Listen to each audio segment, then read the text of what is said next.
الله وبركاته.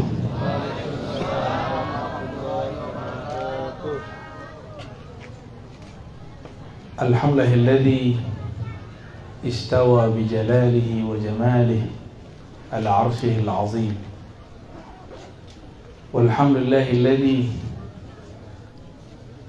جعلنا من أمة سيدنا محمد صلى الله عليه وسلم، والحمد لله الذي أبرزنا في آخر الزمان. أشهد أن لا إله إلا الله وأشهد أن محمدا عبده ورسوله. اللهم صل وسلم وبارك على سيدنا محمد وعلى آله والمهد خليفته وسلم. أما بعد. Para kiai, para ajengan, para pengurus, ini baru ya, apa namanya? Pelantikan. Boleh pengantin semua nih? Iya, pengantin semua, ranting. Para pengantin baru. Ranting apa namanya? Kecamatan Cikulur. Kecamatan Cikulur. Semoga semua diberkahi oleh Allah Subhanahu wa taala.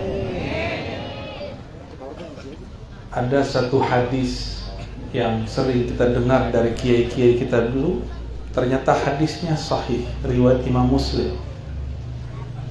Baginda Nabi naik ke mimbar lalu berdoa, Ya Allah, la tahlik ummati bil jaw. Ya Allah, jangan hancurkan umatku karena kelaparan. Lalu diaminkan oleh Sayyidina Jibril. Dan yang kedua, Allahumma la tahlik ummati bil gharq. Ya Allah, jangan hancurkan umatku karena gharq, bencana tenggelam, baik tenggelam di bumi seperti Qarun ataupun tenggelam di laut. Tapi yang ketiga, Allahumma la tahlik ummati ba'duhum ba'dha. Ya Allah, jangan jadikan umatku rusak, saling pecah, saling serang menyerang, salah menyalahkan, bunuh membunuh, sesat menyesatkan satu sama lain. Tapi ternyata Sayyidina Jibril yang bolak-balik naik ke langit, yang setiap hari memandang Lauh Mahfuz, di situ ada catatan masa depan umat. Beliau tidak berani mengatakan amin. Dari situ tahulah kita bahwa tidak semua doa mesti diangkat. Namun Nabi Muhammad SAW mengerti kalau takdir itu kadang masih bisa digeser, tapi ternyata takdir ini tidak bisa digeser. Takdir perpecahan umat itu tidak bisa digeser. Jangankan komunitas Nahdiyin dengan Muhammadiyah, Salafi, Jemaah Tabligh, Ikhwan Muslimin, sesama Nahdiyin pun berpecah. Benar gak? Jangankan Nahdiyin yang besar, satu pesantren Nahdiyin saja itu sudah pecah. Jangankan satu pesantren, satu kelas pun kadang sudah berlainan. Ini sudah sunnatullah kepada kita. Maka jangan bermimpi untuk menyatukan umat, tapi bermimpilah mengislah umat, memperbaiki umat. Yang bisa menyatukan umat itu cuma dua sosok. Satu baginda Rasul SAW, yang kedua pewaris mutlaknya, Al-Imam Al-Mahdi. Kita ini bukan Rasul, bukan juga Imam Mahdi. Maka jangan mimpi banyak-banyak. Gak usah terlalu galau dengan perpecahan ini, ya. Mungkin pada galau nih kayaknya, ya. Yang grup Cirebon sama grup Jawa Tengah, ya. Udahlah, biasa aja. Saya setiap kali melihat perpecahan saya senyum. Sungguh benar engkau wahai Rasulullah. Sungguh benar engkau wahai Rasulullah. Tapi Rasulullah tetap ingin menggeser takdir. Bahkan beliau berdoa berkali-kali, tapi Allah Ta'ala tidak izinkan. Oleh karena itu terakhir Nabi minta. Nabi iradahnya, kehendaknya harus takluk kepada iradah Allah. Maka adab orang yang mengenal Allah tidak meminta yang tidak dikehendaki Allah Subhanahu wa ta'ala.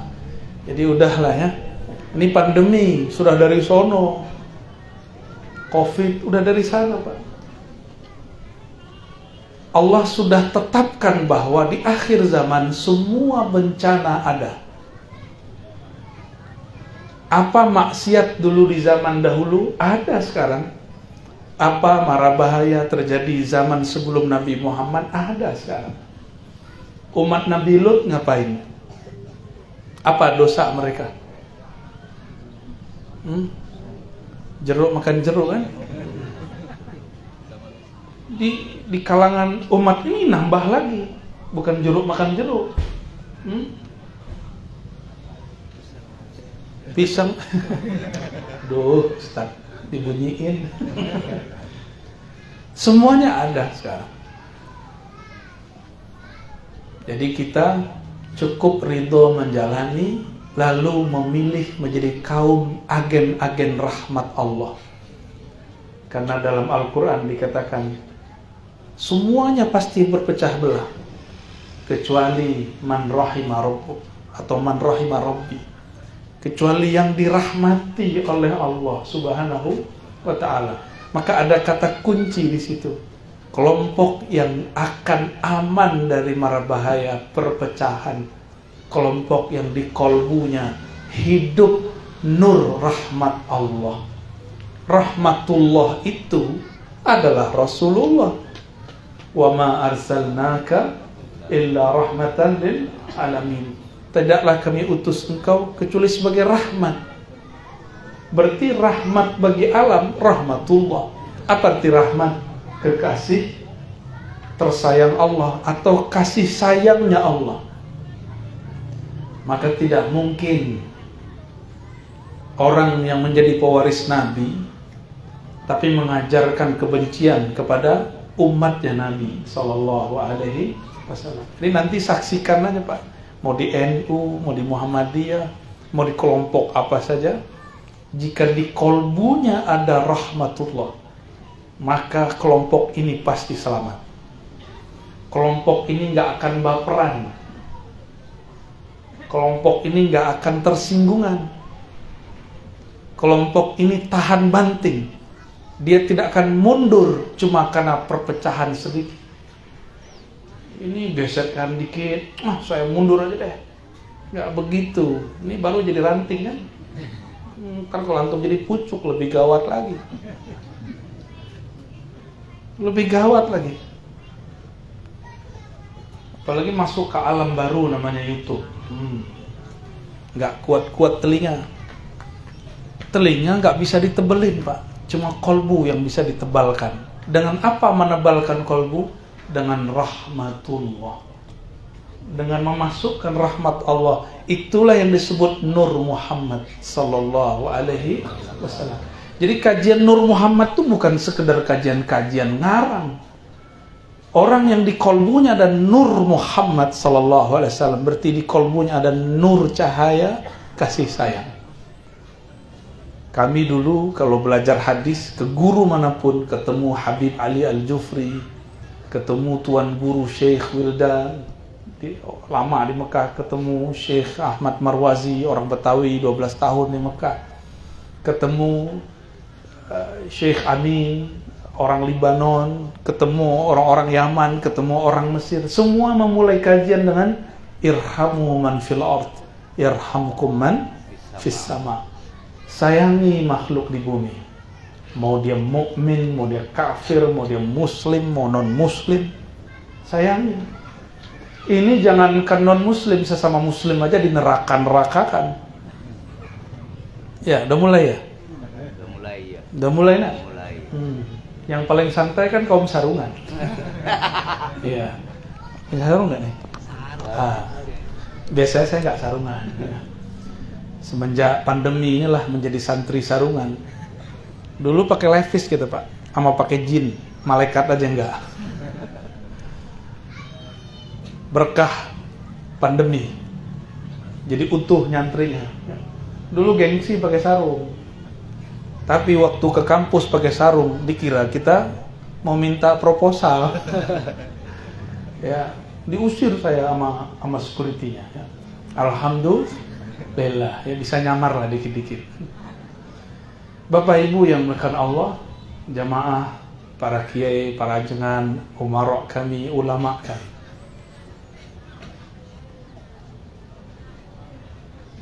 Karena Nabi SAW paham umat akhir zaman bagaimana, dan kita hidup di akhir zaman, Pak. Jadi jangan mikir lagi ini masih lama, masih lama.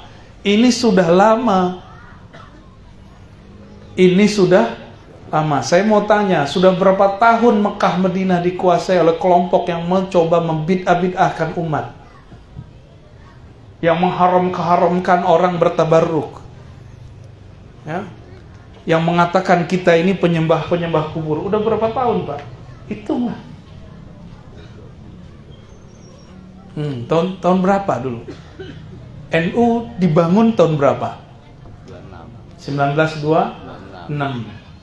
Turki Utsmani runtuh 1924. Tapi Mekah Madinah belum dikuasai.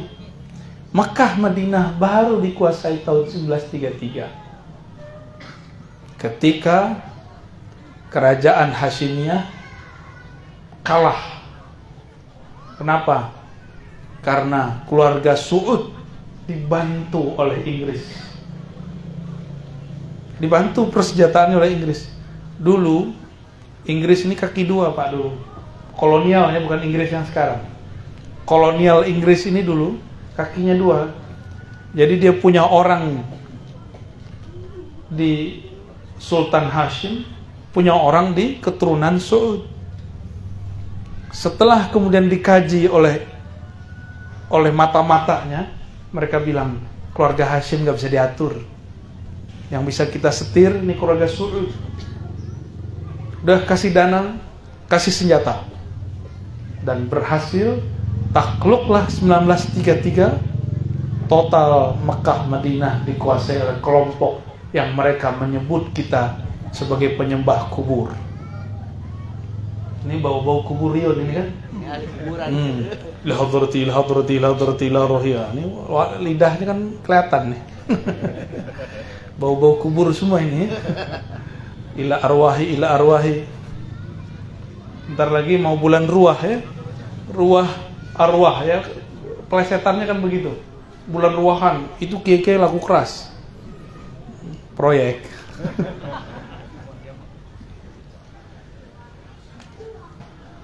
Masya Allah, siang-siang panas ya. Mau duduk ya. Moga diberkahi Allah Bapak Ibu ya. Kalau bukanlah karena kita cinta, tentu kita nggak mau duduk ya. Ini panas-panas, Bu. Ntar bedaknya habis loh, Bu. Luntur. Semoga anginnya sepoi-sepoi ya. Ini panitia udah percaya sama malaikat angin. Semoga nanti jadi AC. Allahumma sholli ala sayyidina Muhammad. Maka Nabi mengabarkan hadis yang masyhur, sataftariku ummati ala 73 firqah. Umatku akan terpecah menjadi 73 golongan. Ini hadis diperebutkan orang ini. NU nare ya. Muhammadiyah ambil. Salafi Wahabi ambil. Hizbut Tahrir ambil juga. Semuanya ambil. Apalagi saya. Semuanya masuk neraka. Ini kan gawat. Kulluha finnar illa firqatan wahidah. Semua masuk neraka pasti kecuali satu. Maka pasti setiap kelompok ingin menyebut dirinya kelompok itu.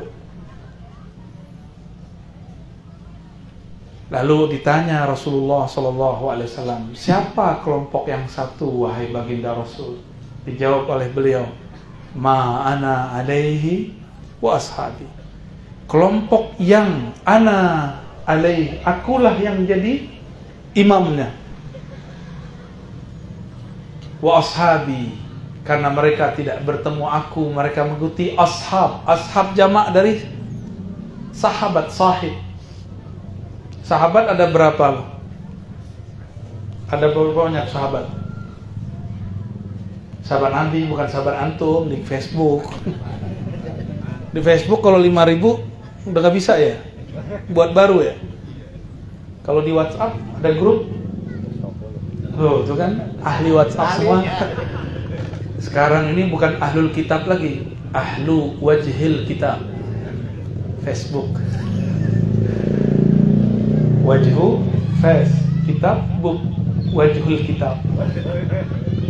Ya, punya semua ya. Ya, saya nggak punya Pak. Dulu punya, tapi wajahnya udah hilang, tinggal booknya. Alhamdulillah. Antum masih baca mukanya kan? Nabi mengatakan yang ikut aku berarti ketemu Nabi. Mesti ketemu Nabi.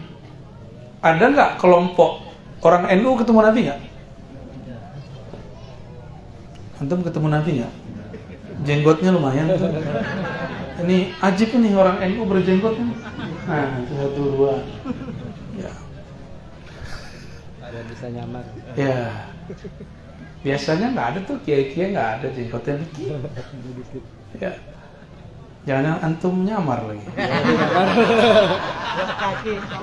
Saya ketemu kawan saya, mantan Wahabi, orang Mesir, ahli qiraat.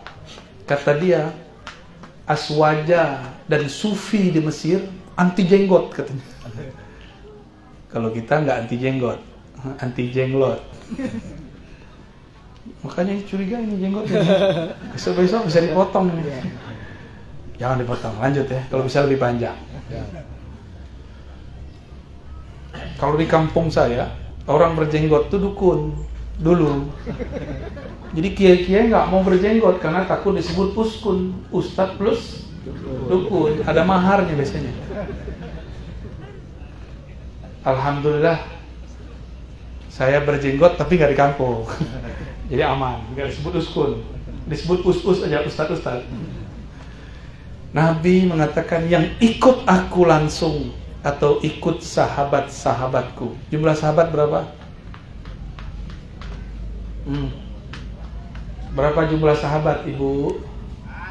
Hah? Nggak tahu. 4. Dikit amat. Ashabi, jumlah sahabat Nabi 124.000. Berapanya? 100. Dari 124.000 yang berfatwa nggak nyampe 100. Yang ngajar banyak. Tapi yang berani berfatwa nggak sampai 100 orang. Nggak nyampe 100. Dari semua itu paling cuma 25 sahabat yang betul-betul mujtahid, mutlak. Dari semua itu sisa 4 lah. Dari 4 itu makanya imam ada 4. Itu bukan cocok logi Pak, itu sunnatullah. Ya, itu sunnah. Tapi 4 saja kan ada 5. Ulul azmi ada berapa? Ulul azmi. Nabi Rasul yang ulul azmi. Oke, kita turunin ke belakang lagi. Jumlah para Rasul dan Nabi berapa semua? 124.000. Ibu-ibu coba dihafalin. Jumlah Nabi Rasul berapa?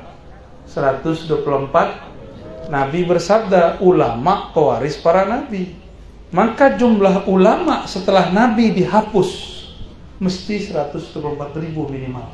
Ulama wali Allah minimal setiap masa. Karena nabi-nabi ini dia lagi mencari siapa yang akan menjadi pewarisnya. Ini wadahnya cukup nggak? Ya.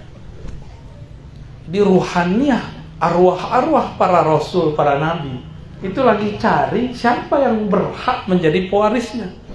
Al ulama warasatul anbiya. Dalam Islam tidak ada reinkarnasi, yang ada waris rohani. Kalau reinkarnasi, jiwanya mati, lahir lagi, jiwanya mati, lahir lagi, sampai moksa. Tapi kalau dalam ilmu ma'rifatullah, ruh bukan jiwa. Ruh itu tidak pernah mati sampai dia wusul kepada Allah Subhanahu wa ta'ala. Dan wusul terakhir di akhir zaman ini. zaman kita. Jumlah Nabi berapa tadi? 124.000. Ini ngajinya nggak pakai kata-katawa ya Bapak Ibu ya, agak serius sedikit karena ranting, biar serius kalian jalan. Ya, biar kalau antum metakan kerja itu nggak main-main lagi, ya. Jangan main-main, bukan nyari proyek nih, bukan. Ya. Kita ini sedang berjuang. Juang bahasa Arabnya jihad, walaupun sarungan ini kan jihadnya harus kuat. Ini jihad masa jihad arbi, ya, prakital, jihad perang. Jihad apa ini? Nah ini yang paling berat sebenarnya jihad sekarang, karena jihad melawan diri sendiri. Jihadun nafs, ya. Ini paling berat. 124.000 yang jadi Rasul berapa? 313. Coba, nggak ada yang cocok logi. Ahlul Badar yang berjuang bersama Nabi waktu perang Badar berapa jumlahnya? 313. Dulu yang perang dengan Sayyidina Talut berapa? Dari puluhan ribu tentaranya diuji cuma karena nggak boleh minum air di sungai.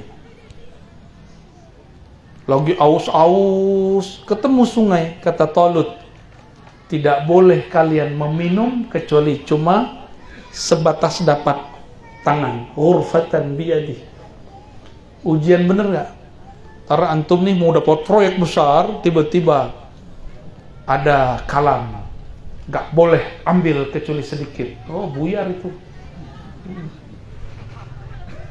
Ntar pimpinannya, gurunya dituduh makan proyek. Bakal ada, nanti masa kan ada terus. Nanti ada yang mundur.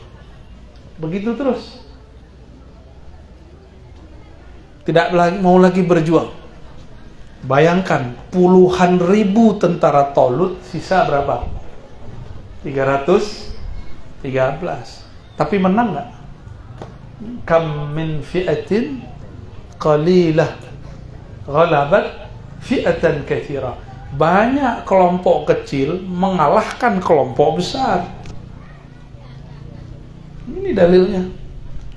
Maka saya meyakini walaupun versi ahli riwayat hadis perang Badar itu 313 lawan 1000. Kalau versi saya enggak. Itu puluhan ribu, Pak. Lengkap dengan jin-jin kafirnya ikut. Karena orang-orang kafir Quraisy waktu itu bawa tentara Romawi sekalian. Tapi itu nggak disebut ya, jarang disebut orang. Karena ini cuma gerakan yang berulang, hanya gerakan yang terulang, sejarah yang terulang kembali.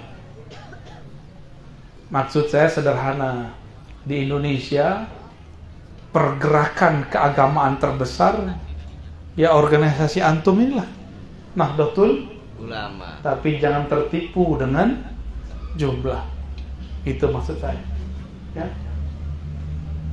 Dan bersyukur Nahdlatul Ulama itu dibangun oleh seorang wali dan teman-temannya para wali.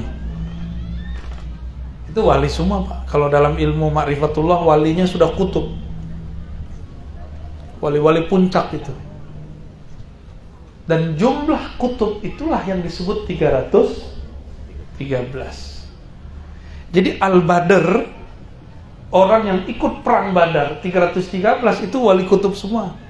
Dan gak semuanya ahli ilmu, tapi mereka mengenal Allah yang memiliki ilmu.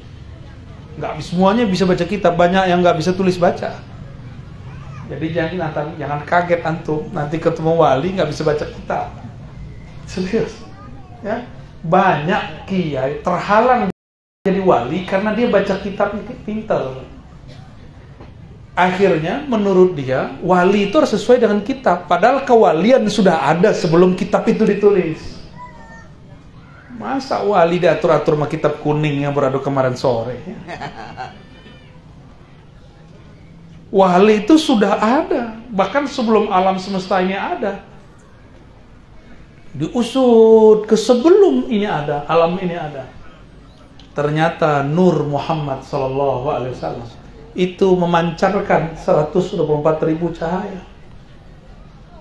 Makanya jumlah Nabi 124.000, di dalam kolbu mereka semua ada Nur Muhammad SAW.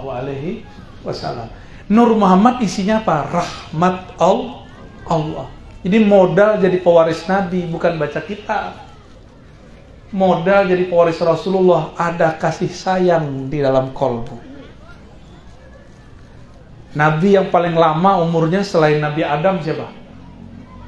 Nabi Nuh. Berapa tahun rahmat Allah bertahan di kolbunya? 950 tahun. Udah gak tahan. Baru juga jadi pengurus 2 periode. 1 periode. Wah, udah ngeluhnya gak tanggung-tanggung.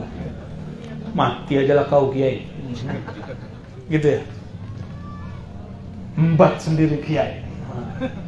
Kayak mulai baru menghadapi pergesekan sedikit udah mulai benci sama kiai, udah mulai benci sama kawan.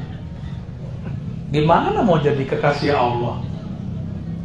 Itu yang disebut Nabi di akhir zaman. Umatku banyak tapi kayak buih, masalah dikit langsung berbuih, ya. Mau begitu, ya? Siap untuk menjadi pewaris rahmat Allah. Siap. Nggak jadi pewaris rahmat Allah, menjadi murid pewaris rahmat Allah. Karena di akhir zaman ini kita dapat jatah, Pak. Walaupun jumlah nur itu 124.000, tapi satu nur ini Allah bisa ciptakan di belakangnya ribuan miliaran nur. Jadi satu ulama kalau wali Allah, dia bisa diikuti jutaan orang dan semuanya dapat percikan rahmat Allah. Mau kenal wali nggak? Wali itu cuma ngomong rahmat, marahnya pun karena sayang. Di wali itu kalaupun marah itu dalam rangka sayang, nggak ada kebencian. Oh, disinggung dikit tersinggung, nggak ada wali begitu. Antum kuat jadi nabi nggak? Diludahin orang, dilemparin pakai terus nggak mendoakan laknat. Kalau antum kan enggak, disinggung dikit kulal hizib bahar, hizib nasar. Ya. Wirid sakron, ya salam. Ya. Itu wirid bukan untuk bunuh orang. Itu kan wirid diambil dari alam sana. Itu kalau lagi perang, Pak. Lagi perang kalau kita pakai hizib yang berat-berat begitu. Ini mah kawan sini di hizib nasar kan, ya salam. Ya. Makanya saya walaupun dapat ijazah itu saya nggak pakai lagi, Pak. Tar aja perang baru dipakai. Soalnya ini syarat yang nggak tertulis dalam hizib nasr. Tidak boleh diberikan kepada orang yang temperamennya tinggi. Haram hukumnya. Guru yang ngasih kepada orang begitu sampai kayak ngasih pisau ke orang gila. Tersinggung dikit, semua orang dihabisin sama dia. Gawat. Syukur yang dia lawan orang biasa. Kalau yang dia lawan wali, gila bener dia. Ya, bisa mati dia. Gimana? Mau dicopot hizib nasarnya?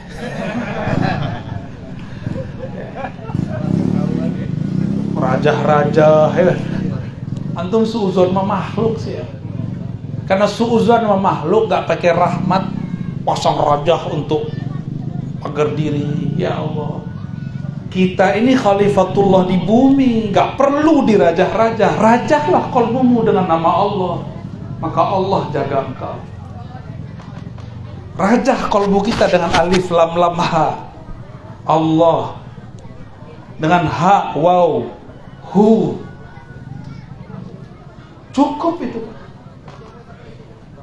cukup itu insya Allah. Teman-teman Banser ya, Rijalul Ansor, jangan berpaling ke jalan lain. Kalau mau jadi orang yang jagoan, bukan dengan ilmu kanuragan. Orang hebat itu bukan yang sakti. Orang hebat itu yang bisa mengendalikan emosi. Maka hizib nasar secara ilmu hakikat haram diijazahkan kecuali kepada penyabar.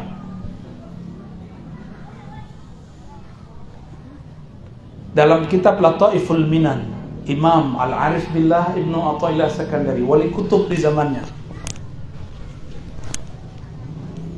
pengarang kitab Al-Hikam ya. Kita kan pada senang kitab Al-Hikam. Benar ya? Ibnu Athaillah menceritakan seorang perempuan yang dizolimi seorang laki-laki.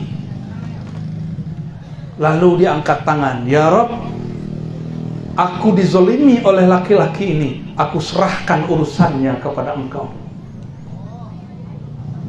Maka detik itu juga si laki-laki langsung kudisan, kulitnya rusak semua. Si laki-laki ini orang soleh, cuma dia nggak sadar sudah menyakiti hati seorang perempuan. Maafkan saya kalau ada yang tersakiti ya.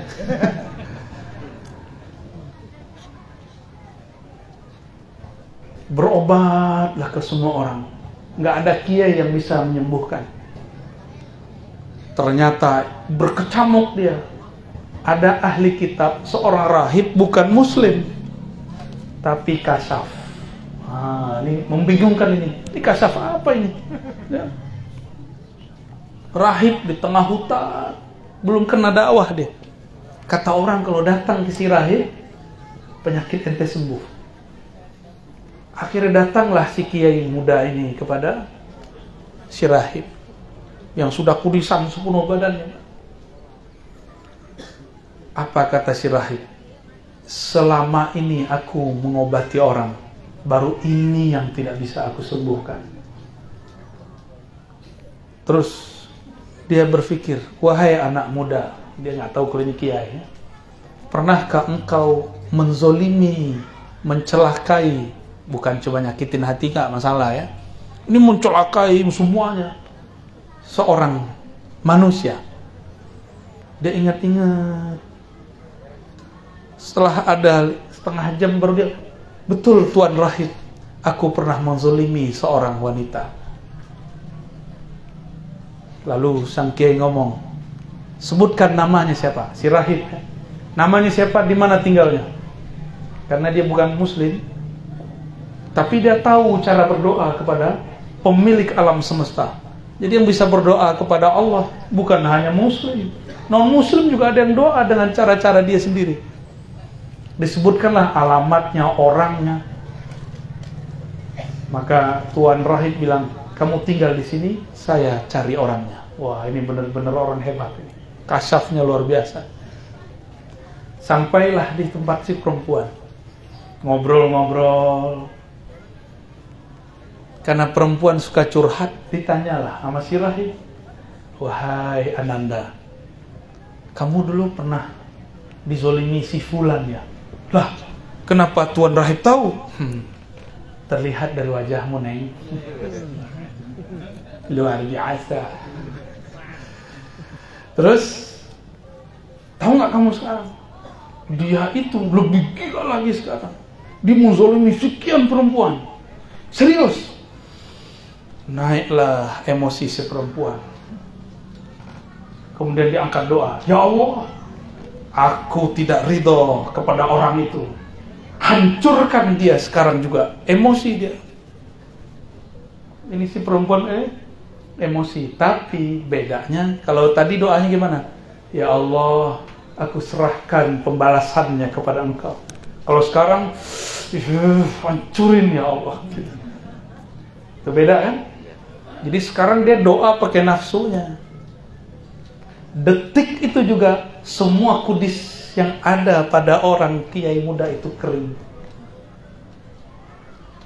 Langsung kering, Pak. Usut punya usut, ada sebuah hadis. Ternyata hadis ini sudah diketahui oleh umat terdahulu. Sampailah pada si rahib. Salah sudah awat mustajabah. 3 doa yang pasti diijabah. Tahu kan? Pertama apa? As-saim hatta yuftir. Orang puasa sampai berbuka. Si rahib sepanjang umurnya puasa. Makanya doa dia mustajab walaupun dia non muslim. Puasa masih zaman ala Nabi Isa dia. Yang kedua, apa yang kedua? Shaim yuftir, imamun adil, imam yang adil. Jadi imam yang adil itu wali, Pak. Pemimpin yang adil, wiridnya bukan baca hizib nasar, wirid atos, ya. Atos sudah itu. Wiridnya orang yang memimpin negeri, memimpin masyarakat, dia berlaku adil dan amanah. Itu wirid lebih berat daripada duduk 2 jam di atas sejadah. Itu lebih berat tuh, ya. Lalu yang ketiga, doaul mazlum, doa orang yang dizolimi, wa in kana kafiran, meskipun dia seorang yang kafir. Jadi doa orang kafir diangkat kalau dia dizolimi. Yang naik siapa? Kami belajar belakangan ada ruh, ada ruhan. Ini yang naik namanya ruhan. Ruhan itulah yang curhat kepada Allah. Si ruhan inilah yang ada pada si perempuan, mengatakan, ya Allah, aku serahkan pembalasannya kepada engkau. Dia pasrah, maka Allah langsung kasih. Tapi barusan dia mengatakan dengan nafsunya, maka ruhannya langsung turun. Yang naik cuma nafsu. Nafsu tidak pernah naik tembus ke langit. Sampai awan paling, gak pernah naik. Kata sang rahib, terima kasih. Dia balik. Pas pulang, si kiai muda sudah sembuh. Tuh, Imam Ibnu Athaillah yang megang sanad hizib bahar, hizib nasar. Antum mau sempurna hizibnya, amalkan ini. Namanya salamatus sadr. Tidak menyimpan kebencian, emosi kepada siapapun. Ini sama laki bini aja emosi. Pakai hizib bahar, mati bininya, Pak.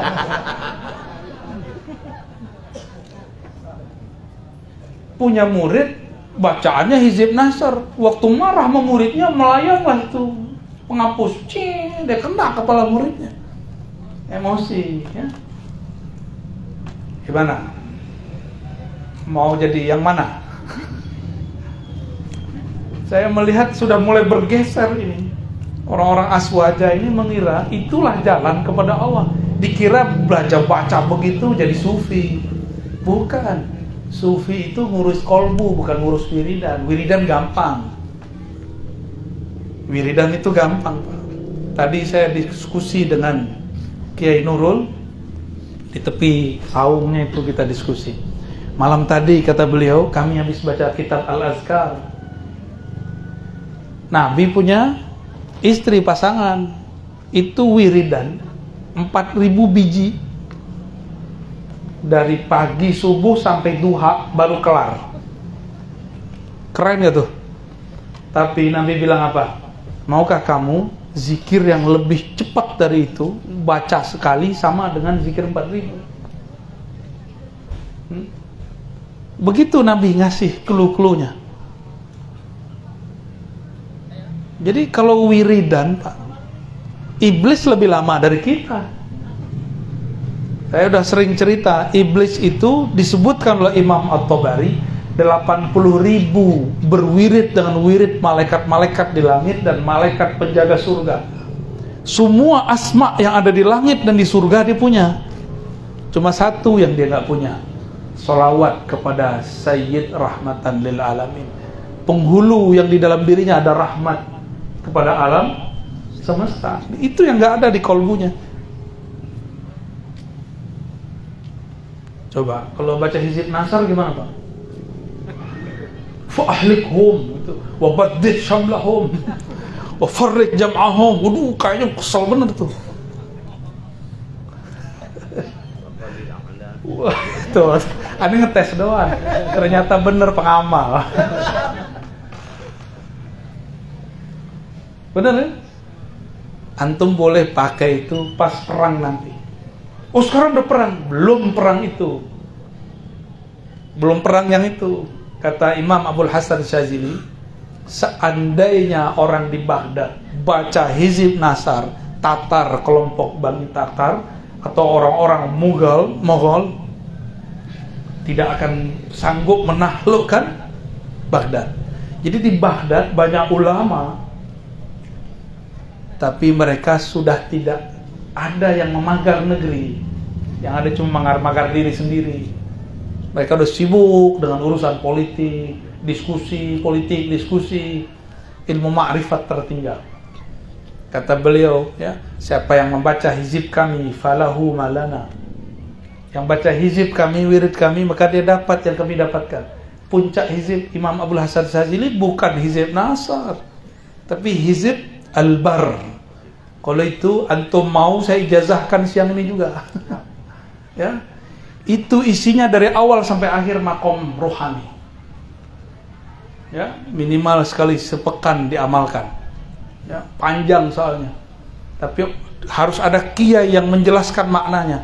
Jadi setiap selesai ngaji, jelaskan satu jumlahnya, satu fakarahnya. Apa maknanya ini? Mau? Serius? Ya. Tapi nggak semuanya serius. Di depan saya nggak semuanya serius. Ya. Di depan saya ada yang sudah punya, jadi nggak usah lah ya. Masa sumur datang ke sumur datang ke mana? Yang benar orang datang ke sumur atau sumur yang jalan-jalan?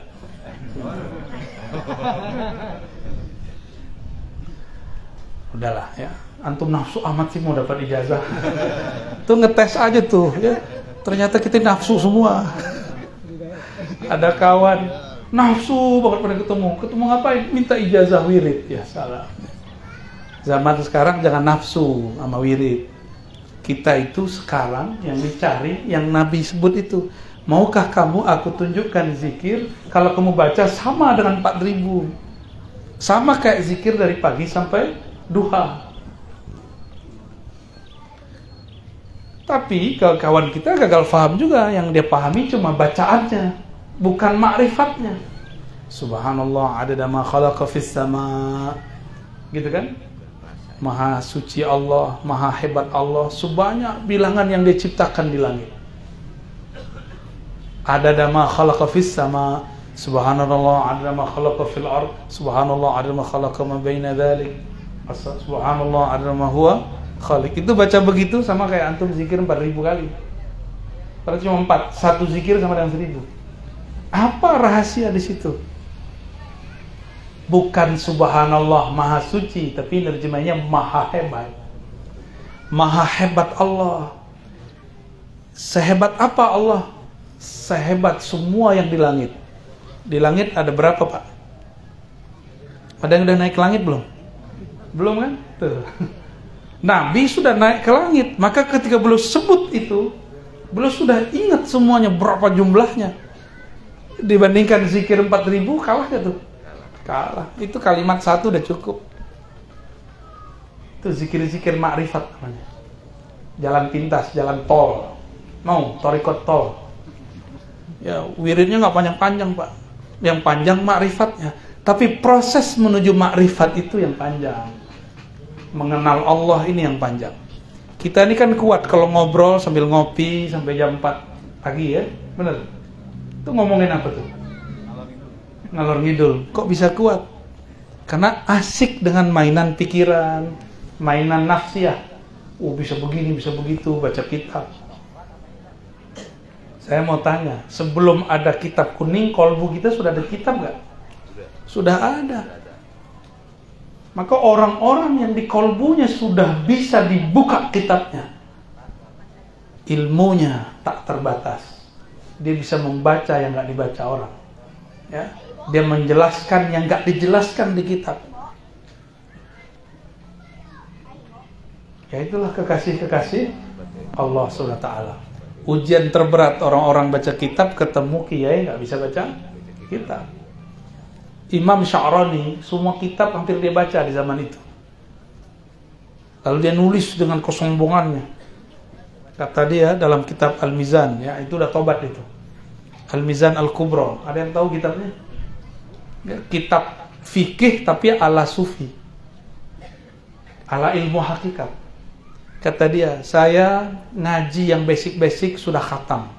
Kitab-kitab besar saya khatamkan sendiri. Karena waktu di Al-Azhar kok kitabnya matan-matan kecil mulu. Ya itu mode khatam. Saya Sahih Bukhari khatam 5 kali, Sahih Muslim khatam 3 kali, dan syarah-syarahnya. Itu Imam Sya'rani ngomong. Sedangkan Syekh yang ngajar di Ruwaq Al-Azhar itu baru khatam paling cuma 1-2. Matan pun itu belum selesai. Kata Imam Sya'rani itu dia lagi keluar nafsiyahnya itu, ya, kediriannya keluar. Ini kan mirip kayak Gus Dur ngomong waktu ke Mesir, ya. Jadi Gus Dur itu sama kayak Imam Sya'rani. Kata orang, Gus, kok nggak ngaji? Kitabnya gue udah khatam semua. Ya, yang nanya Gus Mus, sama-sama Gus Al-Gawagis. Sayyidul Gawagis kan beliau, ya. Pindah ke Baghdad. Dikira di Baghdad ada ulama-ulama. Beliau udah ketemu tuh, yang inti-inti udah ketemu. Oh, udah nggak ngampus lagi, malah nonton di bioskop mulu. Ya. Santri dengar begitu, yang dia dapat bioskopnya, akhirnya dia nonton bioskop, nggak pernah ngaji. Ya, torikot juga balik. Gus Dur begitu khatam kita, ya, bisa beberapa bahasa. Jadi santri-santri diceritain perihal Gus Dur bisa oleng, ya, salah paham. Kata kawan saya, itu ada Gus Dur, nggak pernah baca kitab, tapi kalau ditanya Kiai bisa jawab. Kalau malam-malam kerjanya nge-game, YouTube mulu. Itu dulu waktu kita kuliah sama kawan, dicoba sama dia begitu. Udah gak bisa baca kitab, kerjaan malam main PS mulu, pengen kayak si Gus. Ketipu dia. Salah paham, ya. Dia nggak tahu masa lalu seseorang. Maka Imam Abu Yazid mengatakan, seandainya murid-murid melihat kondisi kami saat ini, tazandaku, mereka akan menjadi zindik. Dikira jadi wali cukup ngopi-ngopi. Ya salah. Dikira jadi wali cukup nongkrong. Ini yang ngomong siapa nih? Bayazid.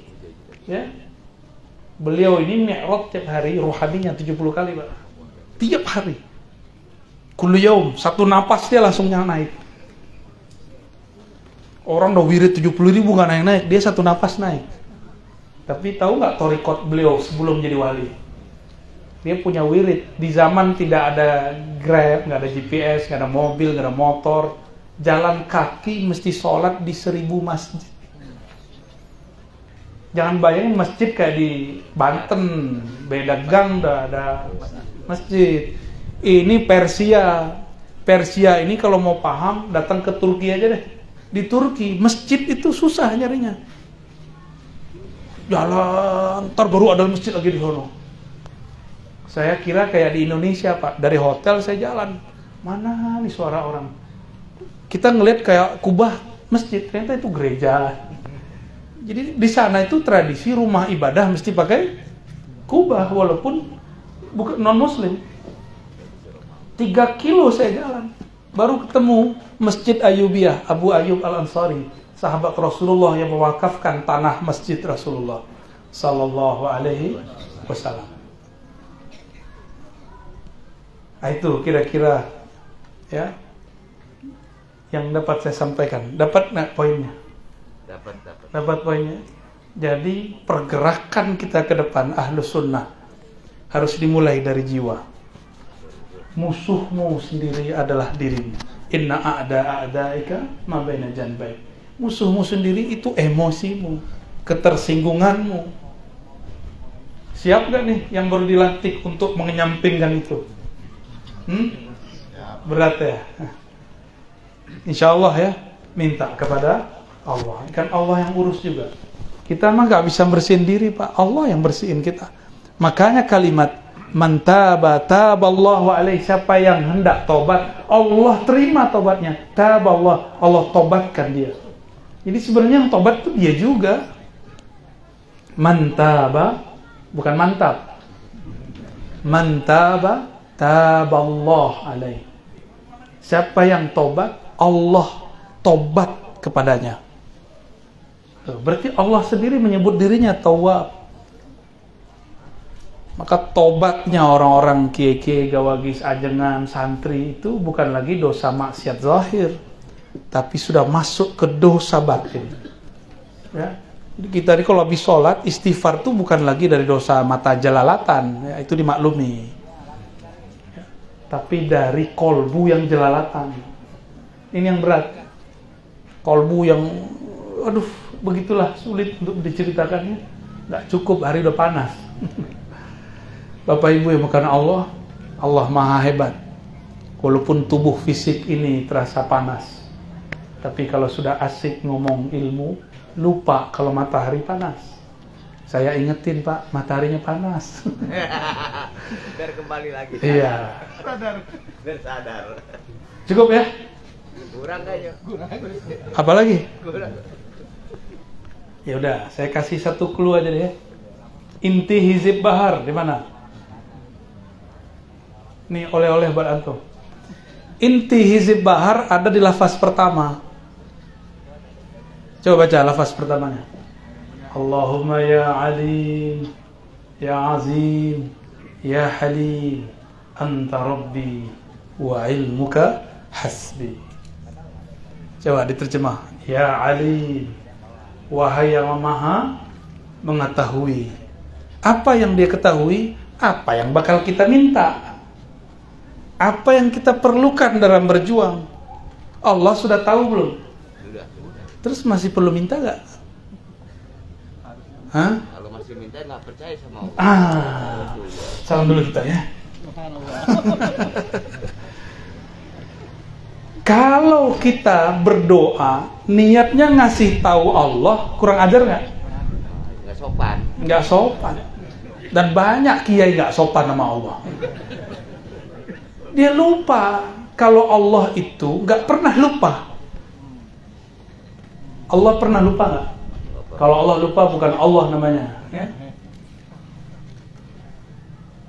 Sebelum saya minta, sebelum saya ada, sebelum saya lahir, sebelum kita ini tercipta, Allah sudah tahu belum kita punya hajat apa? Bahkan doa yang mau kita baca apa Allah udah tahu belum? Itulah inti Hizib Bahar. Itulah bahrun sebenarnya. Lautan ma'rifat sebenarnya di situ. Maka Imam Abul Hasan Syadzili mengatakan, Allahumma ya alim, ya azim, Engkau maha agung. Agung di situ yang pantas dihormati, yang pantas ditakzimi. Kami sungkan kepada Engkau ya Allah. Sungkan minta. Maka beliau lafazkan lagi, ilmuka hasbi. Allahumma ya alim, ya azim, ya halim, yang maha santun. Yang santun itu yang membantu sebelum hambanya meminta. Itu halim itu. Yang memberi sebelum hambanya kemudian mengangkat tangan. Itu halim namanya. Jadi bukan hanya santun-santun bahasa anak muda santuy. Ya, itu halim Pak. Betapa halimnya Allah. Lagi butuh, tahu-tahu ada aja rezeki datang tuh halim tuh.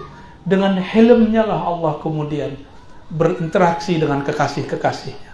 Dan siapa yang pernah merasakan ini pasti tersentuh. Pasti dia terkenang, waduh ya Allah Engkau baik sekali. Ya Halim. Betapa baiknya Allah. Maka dia malu. Cukup dikatakan, Anta Rabbi, Engkaulah yang mencipta aku. Engkau lebih tahu urusanku. Wa ilmuka hasbi. Pengetahuanmu mencakup pengetahuanku. Pengetahuan Engkau dulu, sekarang, nanti sudah cukup ya Allah apa yang aku mau. Itu tuh paling inti Pak. Dan yang paling berat di ayat yang dibaca di bagian kedua tuh ya. Wa idzibtuliyal mu'minun wa zulzilu zilzalan syadida. Ini paling berat. Ini ayat kita berjuang. Coba diulang ayatnya. Wa idzibtuliyal mu'minun. Dan ingatlah ketika orang-orang beriman pakai alif lam. Kalau saya menyebut alif lam itu kekasih mukmin yang arif. Mukmin yang kekasih Allah. Hanya yang pakai alif lam itu. Karena alif lam dalam ilmu ma'rifatullah yadullu 'alal kamal wal jalal. Bahwa sempurna dia dibandingkan hamba yang lain. Dan ingatlah ketika orang-orang beriman yang spesial itu diuji, ubtuliyal mu'minun, diuji terus. Diobrak, wazulzilu. Apa arti zulzilu? gonjang-ganjing, perasaan kita diaduk-aduk, pikiran kita diaduk-aduk, sampai kita mau suuzon nama Allah, sampai kita mau suuzon nama kiai, sama guru, sama kiai sepuh. Aduk zulzilu, ini kalimatnya pakai fi'il madhi yang fi'lul ladzi la yusamma fa'iluh. Kalau anak-anak sekarang ganti namanya fi'il majhul ya. Itu istilah nggak sahih sebenarnya. Yang sahih fi'lul ladzi la yusamma, fi'il yang nggak disebut fa'ilnya karena fa'ilnya sudah maha zahir. Wa zulzilu, siapa yang zulzilu? Yang menzalzalkan siapa? Allah. Kalau kita diaduk-aduk sama kekasih kita, terima nggak? Terima. Karena antum, kita ini tidak merasa benar-benar kekasih Allah, nggak terima diaduk-aduk. Malah nyari kambing hitam. Nggak sportif, nih ciri-ciri ntar. Ciri-ciri waktu berjuang, ada masalah dikit dia cari kambing hitam. Apalagi buat acara begini, kan butuh dana. Mohon maaf ya, saya juga orang lapangan, ngerti lah kita. Berbosa, segala macam. Di saat-saat begitu nafsiyah jalan. Yang berhasil dapetin dana pengen dihargai, yang nggak berhasil salah nyalahin orang, begitulah terus melempar-lempar. Itu namanya zulzilu. Maka ciri-ciri orang-orang yang tidak berhasil, nanti dia ngomong wayakul, dan berkata orang-orang yang di kolbunya ada marad, allazina fi qulubihim marad, yang di kolbunya ada penyakit. Ma wa'adana Allah, ma wa'adallahu illa ghurura. Yang Allah janjikan itu bohong. Allah ini kayaknya nggak benar ini. Kayaknya perjuangan ini. Maka disitulah mereka mundur. Buat yang baru. Ya. Nanti buat yang baru.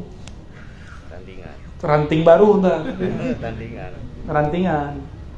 Cabang baru. PB baru, hati ntar tuh. Itu karena nggak tahan goncangan itu.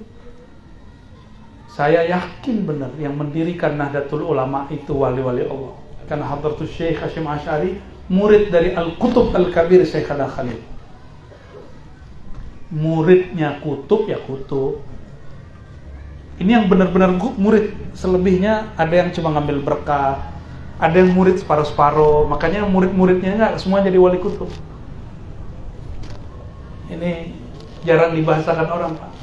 Dari semua wali-wali di Jawa Madura, yang kelas rohaninya hampir bisa menyamai, bahkan bisa ya sepadan dengan Sunan Kalijaga, itulah Syekh Khada Khalil. Jadi sudah lama tuh wali-wali Allah tuh nggak ada yang sehebat Syekh Khada Khalil. Sampai hari ini. Tapi insya Allah, Allah kemudian ganti masa. Allah kirim orang-orang yang mewarisi ilmu-ilmu beliau. Ya. Jadi selamat diuji, selamat digonjang-ganjing. Ya. Kalau sesuatu tidak digonjang-ganjing, nggak ketahuan mana yang berlian, mana yang tiruan, mana yang emas, mana yang kuningan. Semoga kita diselamatkan Allah SWT. Semoga kita termasuk illa man rahimah, kecuali yang dirahmati Allah. Allah marzuqna rahmatan. Ya Allah yang maha rahman, yang maha rahim, dengan rahmatmu maka jadikan kami ahlur rahmah. Di kolbu kami ada rahmah. Wamla' qulubana birahmah, dan penuhi kolbu kami, seluruh yang ada dalam diri kami, satu tetes darah dalam diri kami, semua pancaran rahmatmu, kasih sayangmu. Amin ya rabbal alamin. Al-Fatihah. Ya.